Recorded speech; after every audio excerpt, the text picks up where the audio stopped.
On a quiet, almost sterile suburban street in Blackstone, identical houses line up, each with perfectly manicured lawns. John Horroman, 40-something, paces restlessly on his porch, a worn copy of his novel clutched in his hand.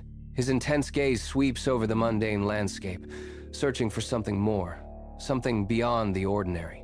The subtle, disheveled charm of John contrasts sharply with the pristine, unblemished surroundings. A flicker of dissatisfaction, a silent yearning, plays across John's eyes as he surveys the unchanging scene. He clutches his novel tighter, as if it holds the key to escaping the suffocating sameness of Blackstone. John's home office, a chaotic sanctuary, overflows with towering stacks of books and research papers. A testament to his obsession, he hunches over his desk, surrounded by intricate diagrams and handwritten notes. A man consumed by his work, his feverish gaze darts between his old novel and the blueprints of Blackstone's dilapidated areas, seeking connections. The room hums with his intense dedication, every surface a canvas for his relentless, all-consuming research. In a bustling coffee shop, John stands at a small table, his hands wildly gesturing as he passionately speaks. He explains his vision to a small, diverse group of curious townspeople, his voice filled with fervor. He is not selling a specific idea, but the raw, untamed spirit of creativity captivating his audience. Some faces in the crowd show skepticism, their eyes narrowed in doubt, yet listening intently. Others hold a glimmer of interest, a spark of inspiration ignited by John's compelling words. On a bustling street corner, John, armed with a makeshift sign, captivates passers-by with his vibrant words. He extends flyers, his voice a rich tapestry painting vivid pictures of a new, imaginative frontier. His unbridled enthusiasm for this wild west of imagination radiates, drawing curious glances. A handful of individuals pause, their attention ensnared by his passionate narrative. Their faces reflect a mixture of intrigue and wonder, caught by John's compelling vision. The grand hall of the Blackstone Library hums with a hushed anticipation as John prepares to address the formal audience. A projector casts images behind him, hinting at the profound transformation awaiting Blackstone. Initially reserved, some audience members cross their arms, their expressions skeptical. Slowly, they begin to lean forward, their faces reflecting a growing captivation. John's unconventional pitch begins to weave its magic, drawing them into his vision for the library's future.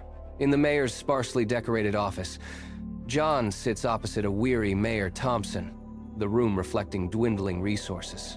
The mayor, initially reluctant, now leans forward, his gaze fixed on John as he outlines his audacious proposal. John's words fill the quiet office, painting a vision of hope against the backdrop of Blackstone's fading fortunes.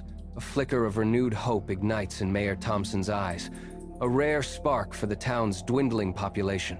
His pragmatic expression softens, hinting at a potential shift in the grim reality of their struggling town. Under sterile fluorescent lights, John commands attention at the podium, his posture confident and voice resonant. Behind him, a projector casts images of his novel's fantastical constructs onto a large screen. These intricate designs overlay maps of Blackstone, highlighting the city's most dilapidated areas. John gestures with conviction, declaring, "My plan isn't just about revitalization, it's about reinvention." He continues, "We're transforming failing areas into an alternate reality-themed environment." Council members exchange cautious, skeptical glances, their faces reflecting a mix of doubt and intrigue. John stands before a crumbling, derelict hotel, its windows like vacant eyes staring out at a forgotten world. The facade is scarred by time, a testament to years of neglect, yet John sees beyond the decay. He runs his hand over the weathered brick, feeling the history and the silent promise of transformation. To John, this is not a ruin but a canvas, the heart of his grand project, teeming with unseen potential. This forgotten hotel is more than it seems. It is the gateway to the mysterious tunnels hidden beneath. John, in his hard hat, leads a team of engineers into the hotel's dark, damp basement tunnels. Their flashlights cut through the oppressive gloom, revealing vast, forgotten passages stretching into the distance. John gestures excitedly, his voice echoing as he explains intricate plans for the hotel and tunnels. He envisions a future where the hotel and these hidden passages intertwine. A vision of ambition. In his office, John sketches furiously, his pen a blur across the paper, crafting new designs with intense focus. He seamlessly weaves the hotel and tunnels into a dynamic, evolving vision, his creativity ablaze. From memory alone, he reinterprets his novel's elements, forging a fresh, unique flavor for his inferior product. The desk is a battlefield of crumpled drafts, each a testament to his relentless dedication and artistic struggle. His intense focus transforms the chaos into a new, compelling narrative, born from memory and sheer will. A whirlwind of activity as John tirelessly raises funds, his determined face a mask of focus. Somber funerals blur into one, his grief evident, yet a spark of resolve burns in his eyes. Each fleeting moment underscores the relentless march of time and the profound sacrifices he endures. His dream, a distant beacon, drives him through every arduous day, every sleepless night. Finally, a genuine smile illuminates John's face as he proudly holds a signed document, his triumph palpable. A grand opening ceremony bursts with vibrant energy, a banner proclaiming Creeps and Geeks, an alternative lifestyle community. John, his face alight with immense pride, ceremoniously cuts a ribbon, a moment of triumph. The tunnel entrance, once a shadowed void, now gleams with brilliant lights, revealing its newly opened east and west wings. A small, enthusiastic crowd erupts in cheers, their joy echoing the momentous occasion. Daylight slices into the tunnel, a stark, luminous contrast against the oppressive subterranean gloom, revealing a hidden world. A chaotic tangle of power lines and water pipes snakes across the concrete ceiling, a metallic web above the makeshift community. RVs line both sides, forming a cramped, unique street, a testament to a life lived on wheels in this strange, enclosed space. Fluorescent lights hum, casting a sickly yellow glow on the artificial turf as bicycles and scooters whiz by with surprising speed. Rats scurry with an unnerving boldness, almost like pets in this strange, artificial underworld, their tiny eyes glinting. The tunnel's gloom gives way to an otherworldly oasis, a swimming pool glowing with an ethereal blue. Laughter echoes as people swim leisurely, while others bask in the strange, luminous light by the poolside. A cafeteria-style restaurant buzzes with activity, serving classic hamburgers and fries amidst the peculiar scene. The bustling, peculiar tunnel scene pulsates with an undeniable, harmonious energy. Within the tunnel's depths, a vibrant workout zone pulsates with life, rock climbing walls reaching for the vaulted ceiling. Intricate American Ninja Warrior contraptions, ropes, and rings hang from sturdy beams, a challenge for all. A grizzled vagrant scales a climbing wall with surprising agility, while a thoughtful poet balances on a slackline. This is the heart of Creeps and Geeks, where disparate lives converge through shared sweat and striving. Months later, the hotel basement transforms into a bustling call center, a hive of activity as workers install desks and phones. Raw concrete walls meet sleek, modern office furniture, as Phase 2 of an alternate reality takes shape. Wires snake across the floor, connecting a new network, a clandestine web directly linked to the tunnels below.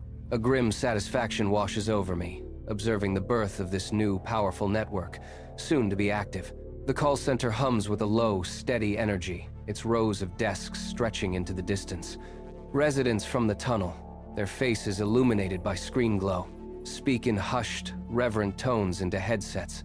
They recount strange encounters and tales of life underground to unseen callers, their voices a conspiratorial murmur. The air is thick with shared secrets, a palpable intimacy weaving through the mundane act of answering calls. Inside the cramped RV, John meticulously sifts through a curated collection of videos and DVDs. He handles each case with care, his brow furrowed in concentration as he makes his selections. A quiet satisfaction settles on his face, the architect of this no-technology rule. He watches the tunnel dwellers outside, embracing their peculiar freedom. The RV is nestled deep within the tunnel's concrete embrace, a stark contrast to the world outside. In the RV's dim light, long shadows dance around John, mirroring his profound internal struggle. He picks up a faded photograph, his fingers tracing the beloved faces of his family. His gaze shifts, drawn to a detailed drawing of an intricate tunnel construct, stark lines on paper. The stark lines of the tunnel drawing are a vivid contrast to the softness of his family's faces. The boundaries blur between his cherished family life and the imagined worlds he crafts. This potent fusion of reality and fantasy fuels his ambition, driving him forward into the unknown. The call center pulses with a vibrant energy, a symphony of ringing phones and focused determination. John, a man of intense focus, meticulously places advertisements for Creeps and Geeks in magazines. He shifts his strategy, now expanding their reach by placing the ads in newspapers, his ambition growing. Finally, the digital frontier. John meticulously places ads on websites, watching their influence spread. The phones ring incessantly, a crescendo of growing demand, as call volumes surge to new heights. John pauses, a thoughtful expression on his face, contemplating the next strategic move. Inevitable expansion. In his RV, John drifts to sleep, lulled by the soft, hypnotic hum of the tunnel's fluorescent lights. Suddenly, the back window slides open with a soft, ominous whoosh, breaking the silence. A shadowy figure slips inside, a silent intrusion into the dimly lit space. Barry, a man in his 40s, sharp and unsettlingly charming, materializes from the darkness. A sinister grin stretches across Barry's face, revealing him as the creep from John's novel.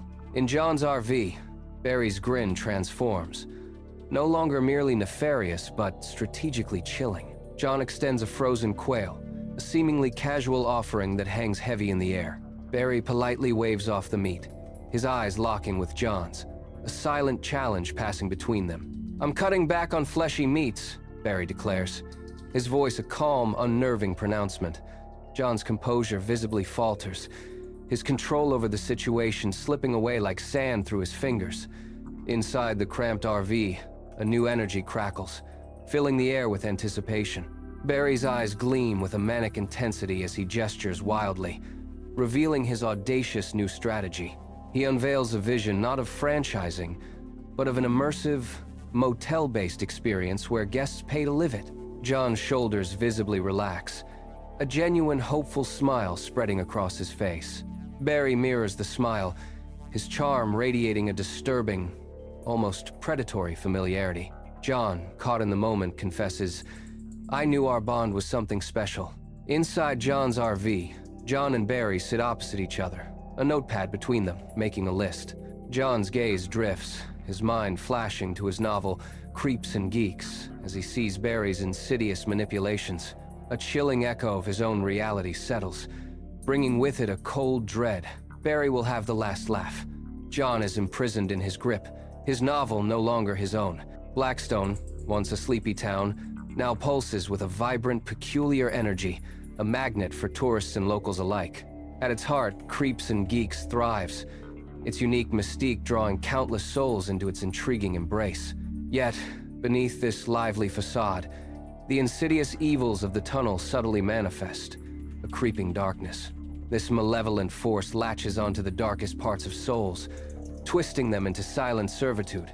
From a distance, John, a hollow shell, observes his being a silent slave to Barry's malevolent grip.